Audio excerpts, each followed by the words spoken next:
غیبت کی تعریف یہ سب کو ازبر ہونی چاہیے، نوٹ ہونی چاہیے، ذہن میں راسخ ہونی چاہیے، بھلے وہ نپے تلے الفاظ نہ ہوں لیکن یہ کہ مفہوم اس کا ذہن میں موجود ہونا چاہیے کہ غیبت بولتے کس کو ہے۔ کسی کے اندر موجود عیب کا پیچھے سے بطور برائی تذکرہ کرنا، یہ ہے غیبت۔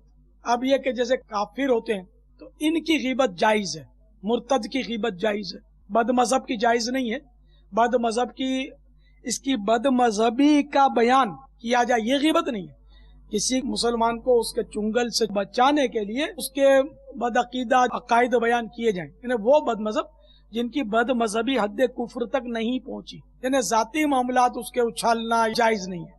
اسی طرح اور بھی صورتیں غیبت کے جائز ہونے کی، کہ جیسے کہ بیٹا شرارت کرتا ہے یا آپ کو اس نے کوئی تکلیف پہنچائی، اب اس کے باپ سے اس لیے شکایت کی کہ اس کو سمجھائے، تو اس طرح کی بہت ساری صورتیں وہ غیبت کی تباہ کاریاں میں لکھی ہوئی ہیں کہ غیبت کب کرنا جائز ہے اور کب ناجائز ہے، ٹھیک ہے نا۔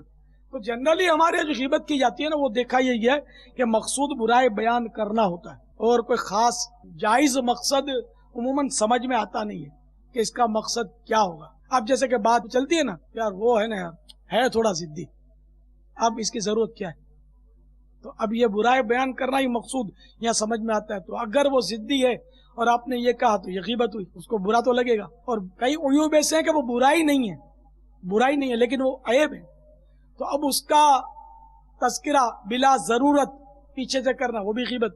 مثلا کوئی موٹا ہے تو اب یہ چھپا ہوا تو نہیں، سب دیکھ رہے کہ موٹا ہے بیچارہ، تو اب کسی موٹے شخص کو پیچھے سے آپ کہیں گے بلا حاجت وہ موٹا، تو یہ بھی غیبت ہے، کیونکہ اس کو برا لگے گا نا۔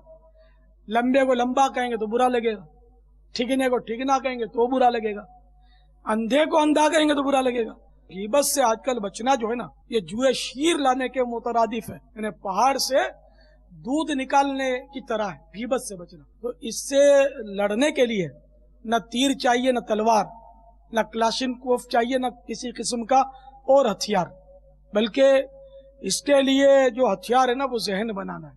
تو ہمارے یہاں الحمدللہ یہ ماحول بنا ہوا ہے، اور غیبت کے خلاف اعلان جنگ کر دیا گیا ہے، اور نو سیز فائر، اس سے کوئی کمپرومائز نہیں ہوگا، اور جنگ جاری رہے گی انشاءاللہ۔ تو ہمارے سپہ سالار نے غیبت کے خلاف اعلان جنگ کیا ہوا ہے، ہم سب سپاہی ہیں اور انشاءاللہ غیبت کو نہیں چھوڑیں گے۔ غیبت کے خلاف جنگ جاری رہے گی، نہ غیبت کریں گے نہ غیبت سنیں گے انشاءاللہ۔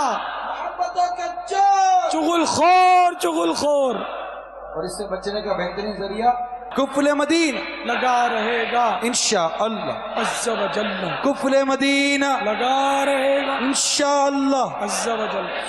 مرشد ایسا